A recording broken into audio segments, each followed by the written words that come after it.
You are now watching, By the Minute, where we highlight unsolved, unidentified and missing cases across the nation.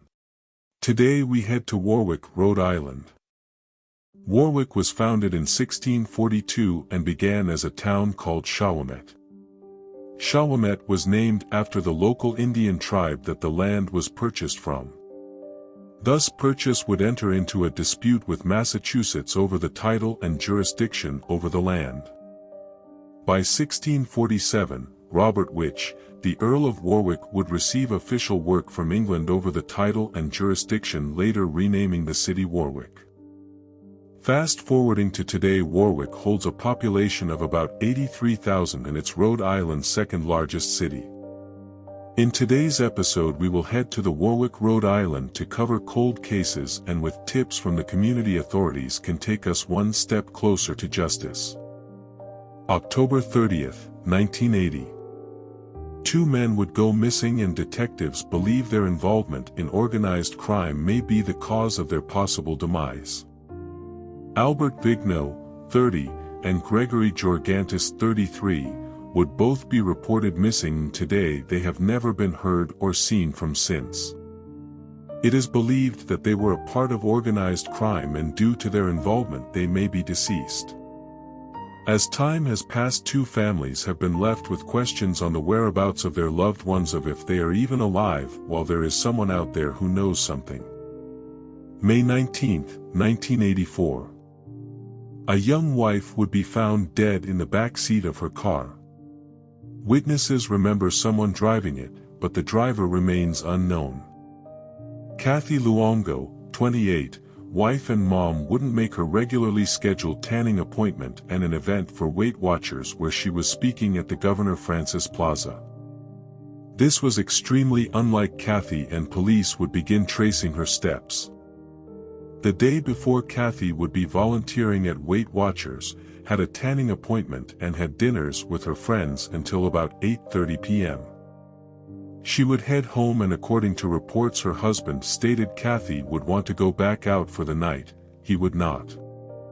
They would have an argument and Kathy would leave back out in her car without telling her husband where she went. On Sunday, police would find Kathy's vehicle and inside they would find Kathy, lifeless in the back seat. Police assumed it would be from a drug overdose, but autopsy would reveal cause of death due to manual strangulation. Detectives have worked these cases and looked at multiple suspects, and today the case remains open. Anyone with tips is encouraged to contact authorities. September 15, 1986. An aspiring hairstylist would be found murdered in an industrial field. In a dumping area off Telmore Road in Warwick. It appears it's been bludgeoned with probably some type of stone. The best way I can say it is that she was severely beaten to death. Kathy Perry, 21, wanted to be a hairdresser, but her dreams would be cut short.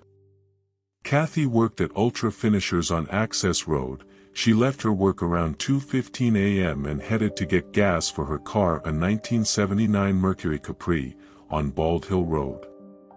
But Kathy wouldn't make it home and her family would call police. Detectives were looking for Perry that morning. Her white 79 Mercury Capri had been found abandoned on Route 2. The car was empty, but it was running. Lights were on, the heater was on. Her pocketbook on the passenger seat. Lots of cash still inside. Was she forced to stop? Was there something mechanical, or what was it that made her stop? Everyone was interviewed. Her boyfriend, classmates, all dead ends. Her clothing was found at the scene. Sergeant Pierce picked up the trail in 2006. He was looking at the same suspects, running in circles. Just didn't lead anywhere. Detectives knew that bringing the case up would enlighten people to talk about it, and with the power of social media, detectives did just that. To do is have people talking about it. In 2011, a tip led to an informant who named a suspect. Gave me a lengthy statement outlining how Kathy was abducted, where she was taken, how she was murdered, and most importantly, who did it. The suspect was doing a bit in state prison for assault. Pierce paid him a visit. By keeping cold cases in the light, we have the opportunity for great tips and leads to come into authorities, just like in Kathy's case. At this time Kathy's case remains active and anyone with tips is encouraged to speak with investigators. June 20, 1987. A woman's body would be found in a wooded area near a manufacturing dump. Could this be linked to other unsolved murdered women at the time? Rhonda Travers, 26, would have a battle with drug addiction that included a life of selling her body to feed her habit. Unfortunately, Rhonda would meet her demise when she was found deceased on Kilvert Street at a manufacturing dump. Police would arrive on scene and did not find a struggle, but do believe that her body was dragged by her feet to where she was found. At the time of Rhonda's death, there were other women working the streets that would also be murdered but have not solved these cases or linked them to one suspect. Investigators need your help, and any tips can help us get justice for our victims. November 10, 1993. A man convicted of murder, while out on bail, would go missing and possibly staged his death. Or, is he out here with us today? Adam Charles Emery, 31, would be facing trial for second-degree murder. Adam would be facing trial for the taking of the life of a man after he side-swiped Adam's car. Adam was tried for chasing him down and stabbing him with a knife, taking the life of Jason Bass. Jury would find Adam guilty of second-degree murder and was allowed to remain free out on bail for a month before his sentencing date. During this time, things would take a strange turn which leads the FBI involved in this case until this day. A few hours after Adam's release, his car would be found on top of the Newport Bridge. He has never been seen since. In January of 1994, a federal warrant was issued for unlawful flight to avoid prosecution. Authorities believe Adam may have traveled to Florida or Italy, and today his whereabouts remain unknown. If you have any tips about Adams Emery's whereabouts, please contact your local FBI office. August 24, 1996. A man would be found dead at his business, and today his case remains unsolved.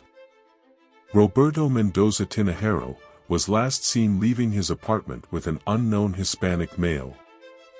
Police would be called to his business, press express cleaners, and find Roberto deceased. Detectives would later find Roberto's car at the Franklin's restaurant located in Providence, Rhode Island. Roberto's cases remains unsolved, and you can find him on the 7 of Hearts cold case card shown to inmates as a reminder that our victims will never be forgotten. November 9, 2002. Thea Kane, 27, a mother of two, living in an apartment located at 306 Washington Street in West Warwick. On the night of November 9, 2002, Cynthia would be sleeping and she would become a victim of a horrific crime. Cynthia was shot in her head, at point-blank range, while she was sleeping. The following morning, Cynthia's daughter would look for her mom. Find her mom covered with a blanket. As she removed the blanket back, she would find her mother, dead. Whoever committed this horrendous crime, killed a young mother, while she was sleeping and her children were there. They did not care about the safety of the children or who would care for them when they look for their mom the following morning. No child should have these memories or live with the fact that this case still remains unsolved, by the minute. March 24, 2007. A young man attending a vigil for another young man killed in an accident, would lose his life in the same spot. Andrew Coit, 18, was a soon-to-be father, that loved singing and playing his guitar. Andrew would be mourning the death of a friend who had recently lost his life in a car accident.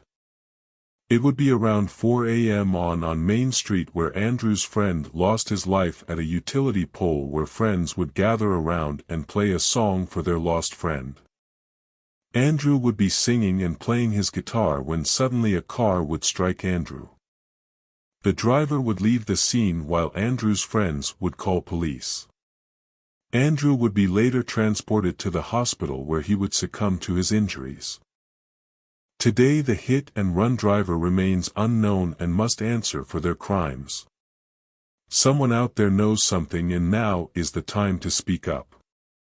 Each of the cases in this episode need tips from the community, and if you have any, please contact the Warwick Police Department. Together we can help keep our communities safe, simply by bringing awareness. By the minute. Thanks for watching.